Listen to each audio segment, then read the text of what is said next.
The implantation of a xenomorph embryo begins, of course, with the egg, which is also known as the ovomorph, which harbors the facehugger.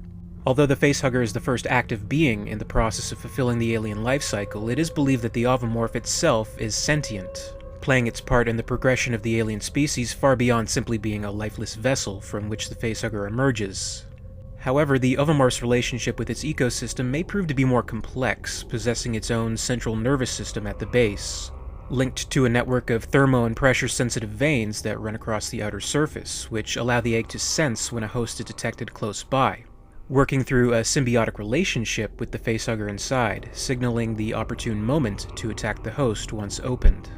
As displayed in Aliens, the ovomorphs themselves seem to additionally share a hive mind with the alien queen, insofar as to take orders directly from the queen, as seen with Ripley's initial confrontation against her. The two seem to share an unspoken peace agreement to allow Ripley to leave the hive and in turn not wage any destruction on the xenomorphs, though of course an egg would end up opening, breaking this short-lived peace. Once a host is detected, the ovomorph transfers its remaining bioelectrical potential to the facehugger, essentially breaking this symbiotic relationship and resulting in the death of the egg, so that the full potential of the facehugger can be realized, and immediately prior to the facehugger's release, the top of the egg splits open in 4 sections that peel back like the petals of a flower, allowing the facehugger to leap out and attach itself to the host. The facehugger will then leap towards the host's face and immediately wrap its tail around their neck and its digits around their skull. Once securely in place, the facehugger rapidly renders the host unconscious using a cyanose-based paralytic chemical administered simply through skin contact. Once a facehugger is securely attached to its host, it inserts its proboscis down the victim's throat, this proboscis being of course key to the embryo implantation process. Perhaps by the need to implant as soon as possible, and as an instinct to progress the species, this fleshy protrudence can be seen emerging from the facehugger moments before attachment to a host. As the Nostromo's science officer Ash observes when monitoring Kane's condition after his attack, the facehugger is able to feed the host oxygen. Through the proboscis, the facehugger both supplies the host with suitable atmosphere for breathing to keep them alive long enough to endure the process, and also implants the beginnings of a xenomorph embryo in their esophagus, a process that takes several hours. The gestation of the xenomorph embryo at this stage has been a subject of debate as to whether the facehugger feeds all the necessary elements, such as the seed and egg of the creature itself, simply using the host as a vessel to harbor the xenomorph and gather the necessary nutrients until birth takes place. Though to be sure, a DNA bond between xenomorph and host undoubtedly takes place to a certain degree, and as proven in various cases, the adult-grown xenomorph takes on many traits of its host. Many aspects of this remain mysterious, as the growth of the xenomorph creature far differs from our own procreation as humans.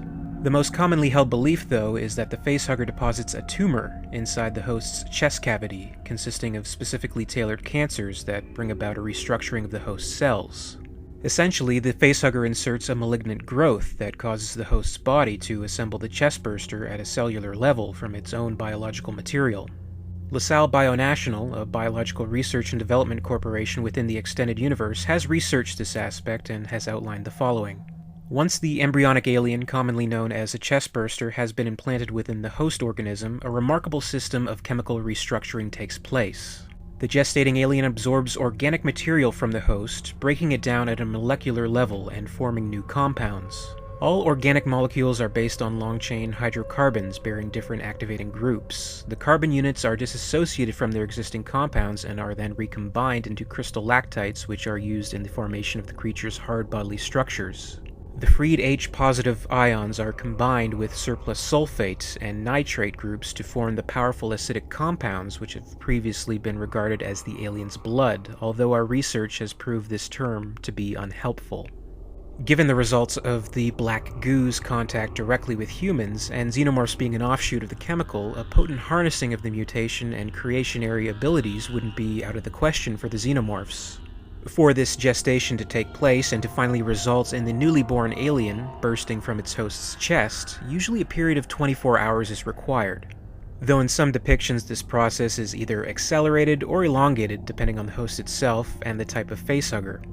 Excerpts from the confidential paper titled Theory of Alien Propagation by Dr. Waitslaw Orona, civilian advisor to the Colonial Marines, states that The actual incubation period is relatively short, a matter of days or even hours. Much like the egg before it, the facehugger also dies once it has successfully impregnated the host. Whether or not a host is aware of the gestating xenomorph inside their chest varies, though more often than not they're left with no memory of the initial facehugger attack. Perhaps due to the chemicals transmitted through the facehugger that renders them unconscious, leaving them with vague memories or dreams about the experience. As Kane notes, he remembers a terrible dream about smothering, but seems to have no idea or suspicions that he has an alien inside of him. Opposite to that, Ripley, when impregnated with the alien queen, has no memory of the facehugger itself, though it did take place while she was in cryosleep, but progressively experiences horrible chest pains and sickness, until finally she discovers the embryo that she herself is carrying. With that in mind, if a host is aware of an alien embryo inside their chest, do you think they'd be able to find a way to remove it in time to survive? And would you be interested in a video on that theory? Comment below and let me know. And as always, thank you so much for watching this video. If you enjoyed it, please be sure to give me a thumbs up. That's always appreciated. And if you'd like to see more videos like this, you can subscribe to my channel and always be up to date with my latest theories and explanations. If there's a topic you'd like to see covered here, please by all means comment below with your suggestions. And in the meantime, you can also follow alien_theory on Twitter and alientheoryyt on Facebook for more. Thanks again for watching, and until next time, this is Alien Theory, signing off.